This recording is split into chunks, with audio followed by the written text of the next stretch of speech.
पावन धाम की, सतगुरुदेव भगवान की।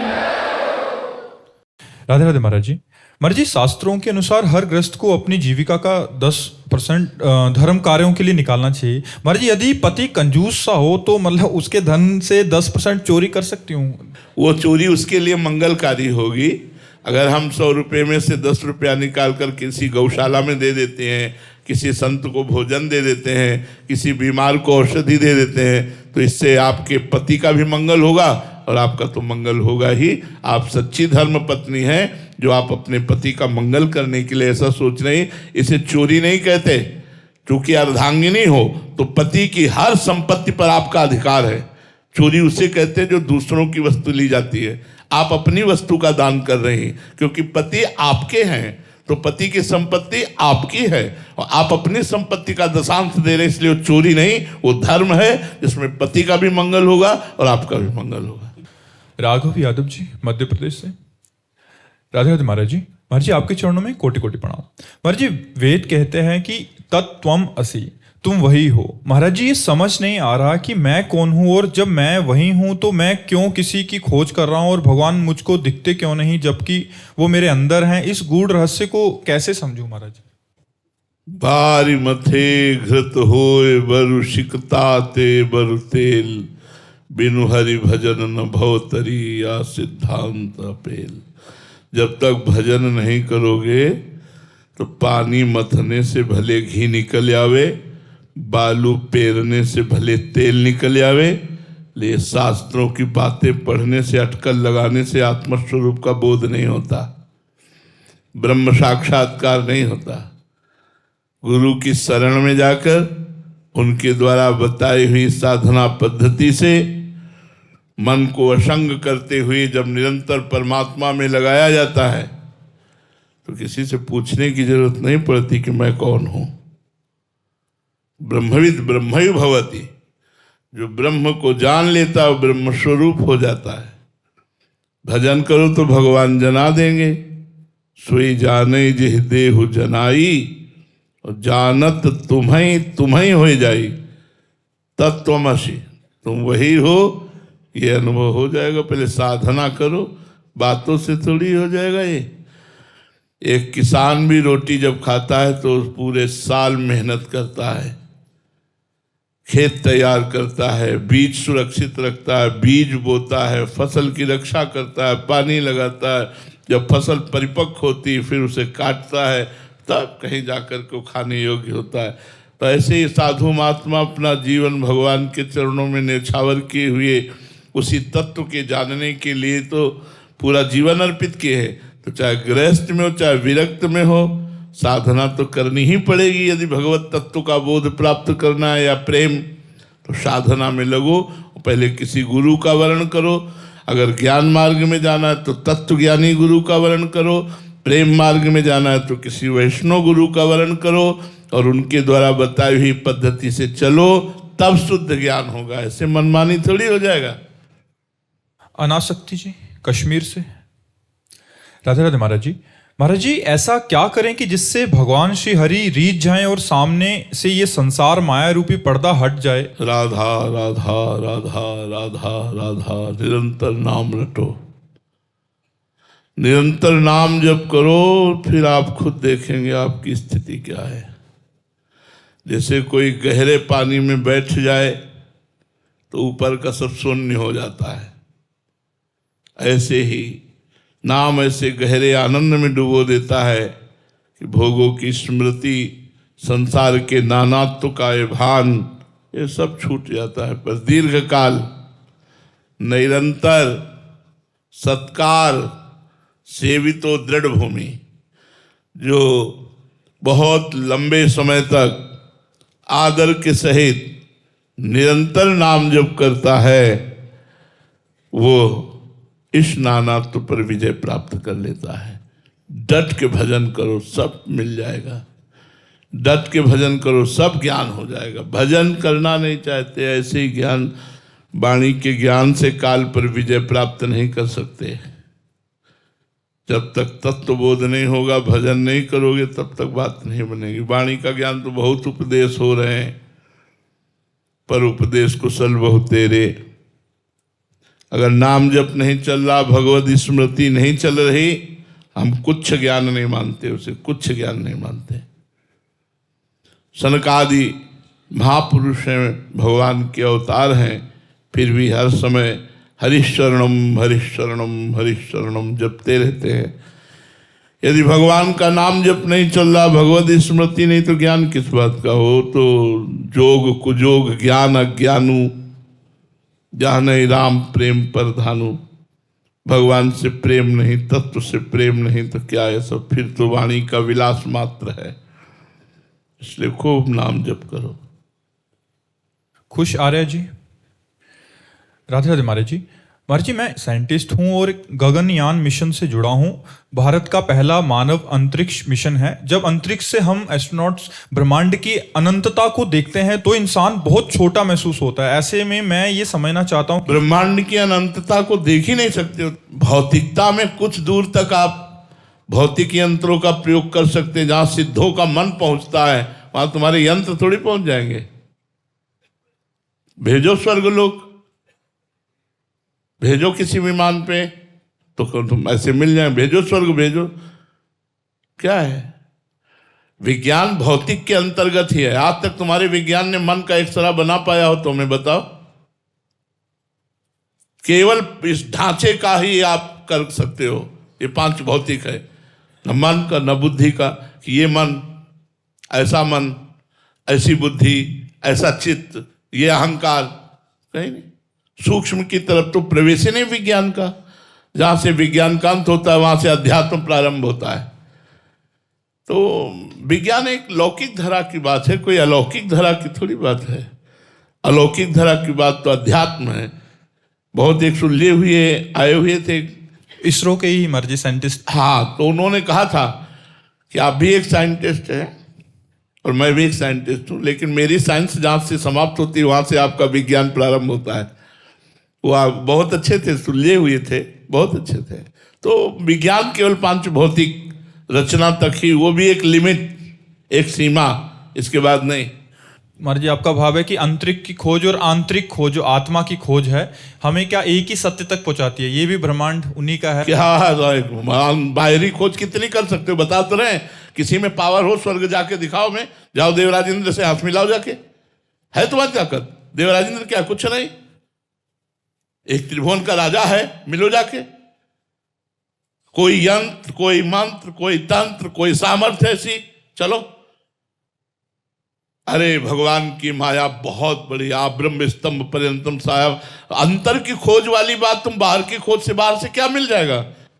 कि तुम्हारा राग मिट जाए, तुम्हारा काम मिट जाए, क्रोध मिट जाए, हिंसा मिट जाए, तुम्हारा वैर मनुष्यता मिट जाए, तुम्हारे अंदर मनुष्यता आ जाए, देवत्व आ जाए, शांति फैल जाए, सुख फैल जाए। यह है विज्ञान। ज्ञान विज्ञान वो है जो जीव को शांति प्रदान कर सके। श्रद्धावान लभते ज्ञानम तत्परा सहितेन्द्रिया ज्ञानम लब्ध्वा पराम शांति मचिरेणाधिगच्छति। दुख सुख सहन करने की सामर्थ्य आ जाए, मनुष्य जीवन परमानंदमय हो जाए। किससे परमानंदमय होगा? किससे होगा? आप बताइए। हमें विज्ञान का जो लाभ है वो परमानंद की प्राप्ति थोड़ी है। इस शरीर का ही चीर फाड़, शरीर की औषधि, शरीर का देख रेख पंचभूत के अंतर्गत ही है। तो इसकी क्षमता और अध्यात्म की क्षमता एक कर दिया जाए, ऐसा नहीं हो सकता। महाराज जी, ये तो मतलब बहुत भिन्न बातें हो। बिल्कुल भिन्न बात है। एक मायाकृत बात है, एक मायातीत बात है। एक मायाकृत बात है, एक मायातीत बात है। क्योंकि महाराज जी हम माया में रह रहे हैं तो इस बात को तो समझ जाएंगे, पर जो आप बात कह रहे हैं उसको समझने के लिए क्या करना पड़ेगा? आए ही तो है, समझने ही तो आए हो यार। अगर समझ न होती तो आते काहे को सुनने के लिए? समझ तो ठीक हो ही रही है। ऐसा, हम डॉक्टर हैं, तुम्हारे मानसिक ऑपरेशन के डॉक्टर हैं। शरीर के डॉक्टर आपको विज्ञान में मिलेंगे और मानसिक ऑपरेशन विज्ञान नहीं कर सकता, ये अध्यात्म करता है, जो आपके मन को भोगों की धरा से उठाकर, संसार की धरा से उठाकर परमात्मा में लगा देता है। सैकड़ों ऐसे हैं जिन सुविधाओं के लिए आप परेशान हैं, उन सुविधाओं को छोड़ करके वो भजन में लगे हुए हैं। वो भजन में लगे हुए हैं। ऑपरेशन हो गया, स्वस्थ हो गए, स्वस्थ अपने स्वरूप में स्थित हो गए, भजन में लग गए। ऐसे कितने साधक हैं, कितने परिवार हैं जो 4 घंटे रिक्शे चलाते हैं, पूरे परिवार का खर्चा चलाते हैं और रात दिन भजन करते हैं। कितने ऐसे मतलब सैकड़ों की संख्या में मिलेंगे जो 2-4 घंटे नौकरी कर ली, पैसा मिल गया, किराए का व्यवस्था हो गई और रात दिन भजन में लगे हुए हैं। ये मन की शांति का विषय होना चाहिए परमात्मा, ना कि भोग। तो विज्ञान केवल भौतिक तक है, आध्यात्मिक जो विज्ञान है वो शांति, सुख, राग द्वेष रहित कर पाएगा। कोई टेबलेट है जो राग द्वेष रहित कर दे?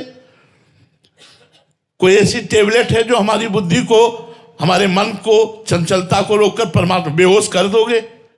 उसे सुषुप्ति में पहुंचा दोगे, लेकिन उसे परमानंद में तो नहीं पहुंचाओगे। यहां टेबलेट है, जाकर नाम सुनत शुभ होई, मोरे गृह आवा प्रभु सोई, परमानंद पूरी मन राजा, कहा बुलाई बजावहु बाजा।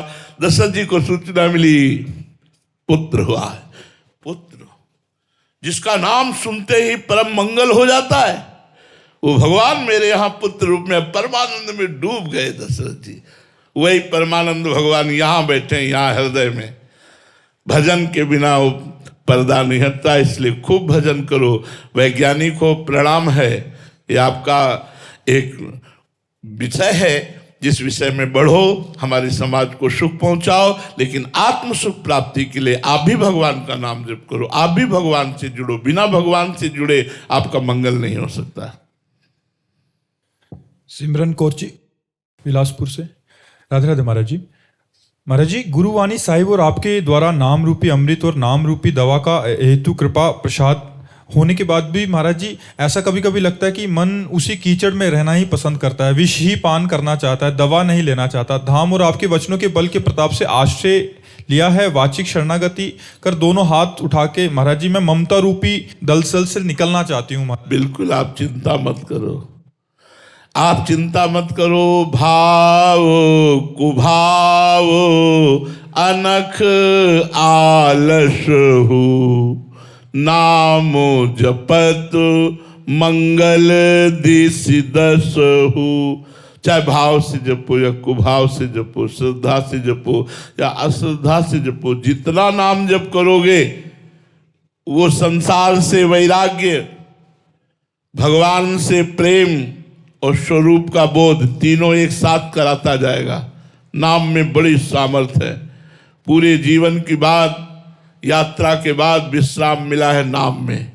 नाम ही जीवन है, नाम ही सर्वस्व है। नाम ब्रह्म राम ते नाम बढ़, भगवान से भी बढ़कर भगवान का नाम है। इसलिए नाम जप करो, ममता मल जल जाए, ममता रूपी मल भस्म हो जाएगा, काम क्रोध का वेग कम हो जाएगा धीरे धीरे। अंत में स्फुरना भी खत्म हो जाएगी और भगवान की रूप माधुरी झलकने लगेगी, आप निहाल हो जाओगे। खूब नाम जप करो।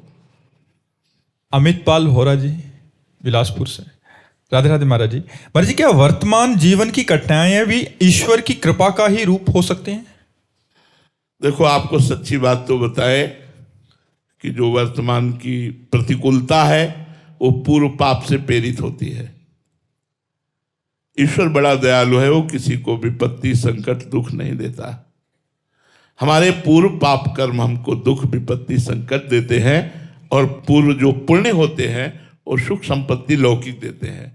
भगवान जब कृपा करते हैं तो वो साधु समागम देते हैं, अध्यात्म देते हैं, भजन देते हैं, ज्ञान देते हैं, प्रेम देते हैं, अपना परम पद देते हैं। भगवान लौकिक वस्तुएं नहीं देते। हाँ, मांगे तो दे देंगे, लेकिन वो बहुत उदार है, वो अपना परम पद देते हैं। सुदेश कुमारी जी जम्मू से। राधे राधे महाराज जी।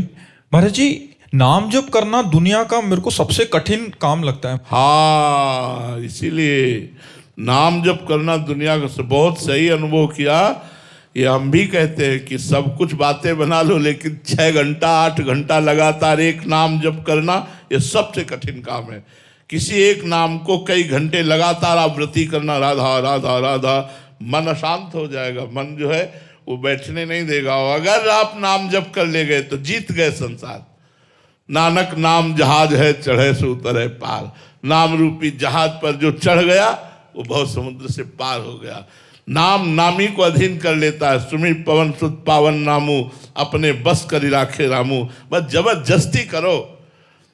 जैसे लेबर है, उसको पता है कि 8 घंटे के 500 मिलते हैं, लेकिन 2 घंटे और कर लेंगे तो 100 रुपया मिल जाएगा, तो बेचारा थका होने पर भी करता है। हमको ऐसे लोभ जागृत हो जाए नाम का, मन लगे न लगे, श्रद्धा बने न बने, हमें कल्याण अपना करना है, मंगल करना है, तो मुझे नाम जप करना ही है। इसीलिए सबसे पहला नाम जप वैखरी से कहा गया है। वैखरी धारा धारा धारा धारा था, फिर उपांश अंदर चल रहा है, ओंठों से पता चल रहा है कि आपको जप रहे हैं। फिर मानसिक, शांत बैठे, कोई जान ही नहीं सकता अंदर चल रहा है और नाम चल रहा है। फिर परमानंद का अनुभव होता है। मानसिक जप होने पर सर्व पाप नष्ट हो जाते हैं। आप लगे रहो, है तो कठिन काम, ये हम भी कहते हैं, सबसे कठिन काम है भजन करना, सबसे कठिन काम है। मंजू जी रोहतक से, राधे राधे महाराज जी। महाराज जी, क्या जन्म जन्म की कामनाएं एक जन्म की उपासना से नष्ट की जा सकती हैं? एक जन्म तो बहुत होता है, थोड़े समय में नष्ट की जा सकती है, लेकिन तन्मयता पूर्वक, एकाग्रता पूर्वक। जन्म जन्म की वासनाएं हैं रूई का पहाड़, और भगवान का भजन एक दिया सलाई। क्या रुई के पहाड़ के लिए पहाड़ जैसी दिया सलाई चाहिए क्या? एक ही माचिस की एक ही तिली फेंक दी, पूरा पहाड़ का पहाड़ भस्म हो गया। ऐसे भगवान का नाम है दिया सलाई। और ये जितने जन्म जन्मांतरों के संस्कार हैं शुभ अशुभ, ये सब है रुई का पहाड़। नाम संकीर्तनम यस्य सर्व पाप प्रणाशनम, सर्व पाप नष्ट हो जाएंगे। लगे रहो, खूब डट के लगे रहो, नाम जप करते रहो, बिल्कुल नष्ट हो जाएंगे, बिल्कुल। और नष्ट हो या ना हो, तुम्हें भगवत प्राप्ति होगी, क्योंकि जिह्वा से नाम चल रहा है। पुत्र के बहाने नारायण बुलाया तो उसे भगवत प्राप्ति हो गई। जानबूझकर रामकृष्ण हरि नारायण बोल रहे, तुम्हें भगवत प्राप्ति नहीं होगी, पक्का हो जाएगी। खूब नाम जप करो, नाम जप जैसे बने तैसे करो, सबसे प्रार्थना है खूब नाम जप करो। प्रद्युम्न उपाध्याय जी, राधे राधे महाराज जी। महाराज जी, मेरे भाव में आप हनुमान जी के स्वरूप हैं। आप हनुमान जी की तरह बुद्धिमानों में श्रेष्ठ, ज्ञान के सागर, हनुमान जी की तरह ही मतलब सबको सुख प्रदान करने के लिए बैठे हैं। महाराज जी, मुझे ऐसा मंत्र मार्ग बताएं कि कठिन से कठिन समय में भी मेरा भरोसा डगमगाए नहीं और मैं सदैव शरणागत। कठिन से भी कठिन परिस्थितियों में भी अगर आपको परमानंद की अनुभूति करनी है तो राम राम राम जी जो लो तू न जपी है, तो लो तू कहूँ जाए, तिहु ताप तपी है।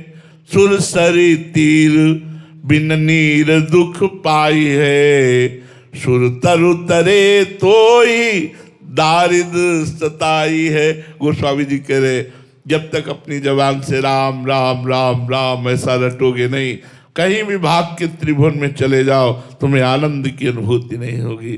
सुरतर के नीचे, कल्पवृक्ष के नीचे भी दरिद्रता सताएगी। गंगा के किनारे प्यासा मरेगा, छूटी वे के जतन विशेष बांधे जाएगो। हुए है विष भोजन जो सुधा सानी खाएगो।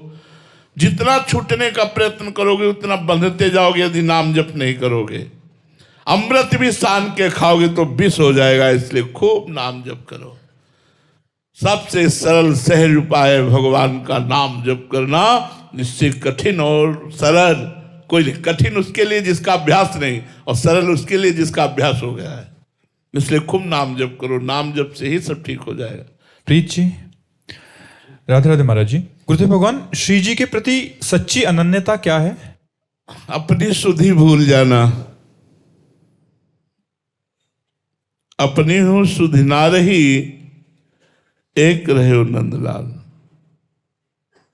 मैं का विस्मरण हो जाना, श्री जी की स्मृति में तन्मय हो जाना। बढ़ो आनंद मोद सबके, महाप्रेम सुरंग रंगी। और न कछु सुहाय तिनको, जुगल सेवा सुख पगी। निष्देव से जानत नाहि सजनी, एक रस भेजी रहे। एक रस केवल प्रियाजू को सुख पहुंचाने में, प्रियाजू के चिंतन में, प्रियाजू की शरणागति में, प्रियाजू की चर्चा में, प्रियाजू के रसिकों के संग में, यही अनन्यता है। यही अनन्यता आपको श्री जी का सानिध्य प्रदान कर देगी। अरुण यादव जी हरियाणा से, महेंद्रगढ़ से। राधे राधे महाराज जी। महाराज जी, एक आदर्श पुत्र की क्या परिभाषा है? अपने पिता की आज्ञा में रह करके माता पिता की भगवान की भांति सेवा करना। जैसे तुम्हारे मल को धोते समय माँ को हिचक नहीं हुई, ऐसे माँ पिता को अगर शौच है, अपवित्रता है, उनके वस्त्र हैं या नाना प्रकार की बीमारियों से ग्रसित हो जाएं, तो भी हमें हिचक ना होनी चाहिए। वैसे ही हम उनकी सेवा करें अपना भगवान मानकर। सच्चा पुत्र वही है जो अपने माता पिता को भगवान मानकर अंतिम श्वास तक उनकी सेवा करता है। यद्यपि भले माता पिता तुम्हारी निंदा करें, भले माता पिता आए हुए रिश्तेदारों से तुम्हारी बुराई करें, तो भी तुम्हें माता पिता की भगवान मान के सेवा करना है। यही सच्चे पुत्र की पहचान है कि अपने माता पिता को साक्षात भगवान माने। मंदिर में जो भगवान है वही माता पिता। मातृ देवो भव वेद कहता है, पितृ देवो भव, ये साक्षात देव है, भगवान है। दीनाराम जी छत्तीसगढ़ से। राधे राधे महाराज जी। महाराज जी, दो साधक एक ही गुरु प्रदत्त नाम को जपते हैं। एक साधक को अनुभूति और साक्षात्कार का प्रयास हो रहा है, पर दूसरे साधक को कोई अनुभूति नहीं हो रही, तो दूसरे साधक किन कमियों की वजह से कुछ अनुभूति नहीं? पहली बात तो उसका पूर्व का पाप अधिक होगा, दूसरी बात उसका प्रयत्न ढीला होगा, तीसरी बात वो प्रपंच के भोगों में ज्यादा रति रखता होगा, क्योंकि वैराग्यवान ही भगवत तत्व का अनुभव करता है। निष्पाप पुरुष ही भगवत तत्व का अनुभव करता है। तो हो सकता है अगर वो सही ढंग से चल रहा है तो उसका पूर्व पाप प्रबल है और उसका कम है, तो उसका भस्म हो गया और वो आगे बढ़ रहा है। वो आपका पूर्व पाप भस्म कर रहा है, आपका भजन आप करते रहिए, आप आगे बढ़ जाएंगे। या हो सकता है आप मनोरंजन कर रहे हो विषयों का, आप शास्त्र विरुद्ध आचरण कर रहे हो, तो आप जहां हो वही ठप्प बने रहोगे, अगला आगे निकल जाएगा। सुमन जी, सुमन लाडली दास जी। राधे राधे महाराज जी। महाराज जी, मैं स्त्री नहीं हूं ना ही पुरुष हूं, केवल भगवत सहचरी या गोपी भाव, ये भाव अंदर से कैसे आए? इस देहाभिमान, जब देहाभिमान नष्ट हो जाएगा तब। अभी तो देह भाव है ना। भजन करो पांचों भूले देह शुद्धि। देह शुद्धि तब भूलती जब भजन करते करते तन्मयता हो जाती, निष्पाप मन हो जाता है, मन बिल्कुल भगवान में तन्मय हो जाता है, तब देह शुद्धि विस्मृत होने लगती है। देह स्मृति रहित कार्य होते हैं। यही तो महिमा है अध्यात्म की, कि ऐसा नहीं पागल हो जाता है या उससे कोई कार्य नहीं होते। देह स्मृति रहित भगवत कार्य उसके द्वारा होते हैं। वो देहाभिमान रहित कार्य करता है। पर भजन, हमारा मुख्य उद्देश्य है भजन। भजन करो सब कुछ प्राप्त हो जाएगा। भजन न करोगे बातों से कुछ नहीं होने वाला। भजन नहीं होगा तो बस सुने और चल दिए। श्रोता सोई परम सुजान, सुनत चित रति करे। वही परम सुजान श्रोता है जो सुना और डट के नाम जप में लग गया। चलते फिर आजकल तो बड़ी सुविधा, काउंटर है, अंगुली में अंगूठी की तरह पहने रहो, राधा राधा राधा राधा राधा। काउंटर से थोड़ी भगवत प्राप्ति होती है, भगवत प्राप्ति तो राधा राधा से हो रही। तो वो सहयोग कर रहा है, आपका राधा नाम लेने में रुचि पैदा कर रहा है। इसलिए हमें बहुत अच्छा लगा कि माला तो कहीं मान लो किसी को संकोच हो सकता है या अपवित्रता में आप माला नहीं जप सकते हो, लेकिन काउंटर में तो अपवित्र पवित्रो वा सर्वावस्थांगतो पिवा, राधा राधा राधा राधा राधा। बड़ा अच्छा है। कलयुग भगवान ने बड़ी कृपा की, बड़ी सुविधा दे दी है। मोबाइल दे दिया है, कोई भी कार्य करो कान में लगा लो, सत्संग चल रहा है, बढ़िया है। भगवान नाम कीर्तन चल रहा है, कितना बढ़िया सुविधा दे दी भगवत प्राप्ति की। तो खूब नाम कीर्तन सुनो, भगवत चर्चा करो, भगवान नाम जप करो, मंगल इसी में होगा।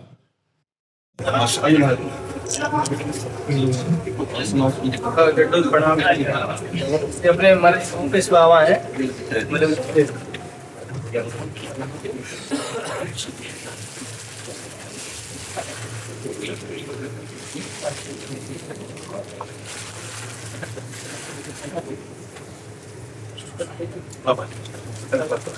सभी को यह एक गुरुजनों की कृपा से उन्होंने कुछ एक गोवंश को लेकर के जो नित्य 1.5 लाख से ऊपर गोवंश नित्य प्राय हो जाता है, उसकी सुरक्षा, उसको सम्मान मिले, उसको सेवा मिले,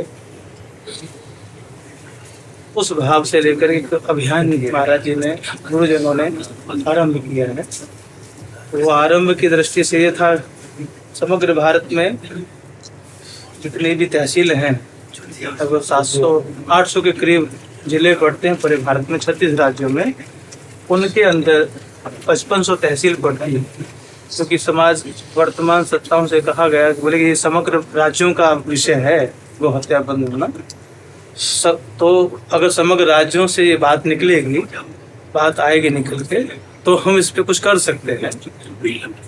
तो अभी जिन राज्यों में अभी प्रतिबंधित नहीं है गौ हत्या कानून, लागू नहीं है, उन राज्यों में, हमारे जिन राज्यों में प्रतिबंधित है, वहाँ लाखों गोवंश नृत्य इधर का उधर चला जाता, फिर वो जैसे भेड़ बकरी की तरह जैसी स्थिति है वहाँ पे वो हो रहा है। तो वहाँ से भी ये बात उठे, तो उसके लिए लगभग 300-400 साधक संत निकले हुए हैं समग्र भारत के राज्यों में। सब संतों का पूज्य गोपालानंद सरस्वती जी महाराज हैं, 31 वर्षीय पद यात्रा लेके निकले हैं। कुछ कृष्णायन गौशाला है अपना हरिद्वार में, 40,000 से ज़्यादा गोवंश की सेवा आप लोग करते हैं। जितनी भी वो संत चेतना जो गौ सेवा में लगी हुई है, इस पूरे कार्य में लगी हुई है। पूज्य गुरुदेव हर कथा में, हर मंच पर कुछ सरकार, अन्य सभी संत इसको रख रहे हैं। उसका प्रभाव जितना है वो कर रहे हैं। वो सबका भाव ये था, अभी सीधा गोवा में पूरे भारतवर्ष में यात्रा चल रही है इस अभियान को लेकर के। वैसे कई बार हम ये प्रार्थना कर चुके हैं कि जैसे वेद माता गायत्री है, ऐसे धर्म माता गौ। जब परीक्षित जी महाराज ने बैल देखा तो वो साक्षात धर्म ही तो था। तो धर्म की माता गौ है। अगर धर्म की माता की ही हत्या होगी तो धर्म की हम रक्षा क्या कर पाएंगे? हम धर्म से क्या चल पाएंगे? अगर धर्म से नहीं चल पाएंगे तो हम सुख शांति हम कभी अनुभव नहीं कर सकते। चिंता, शोक, भय, उद्वेग ये हमारे जीवन में बना रहेगा। और जब गौ हत्या जैसा महापाप इस भूमि में होगा, फिर भूमि अन्न देना बंद कर देगी, ये रसमय पदार्थ देना बंद कर देगी, त्राही त्राही मच जाएगा, पानी देना बंद कर देगी, वायु दूषित हो जाएगी, क्योंकि धर्म से ही पूरी सृष्टि का संचालन चलता है। जब जब पाप बढ़ता है तब तब पृथ्वी ब्रह्मा जी के पास रोई जाकर गौ रूप धारण करके। तो ये बात समाज को हमारे समझनी होगी कि गौ अध्यात्म से भी जुड़ी है और लोक व्यवहार से भी जुड़ी हुई है। अगर लोक व्यवहार में ही केवल हम दूध घी आदि की बात करें तो अध्यात्म से जुड़ी हुई है। हमें अपने अध्यात्म और अपने धर्म की रक्षा करने के लिए, अपने आधुनिक जीवन की रक्षा के लिए गौ रक्षा करना अनिवार्य है। गौ रक्षा का पालन करना अनिवार्य है। अगर हम सब एकजुट होकर तन मन धन तीनों लगाएंगे तब हम गौ सेवा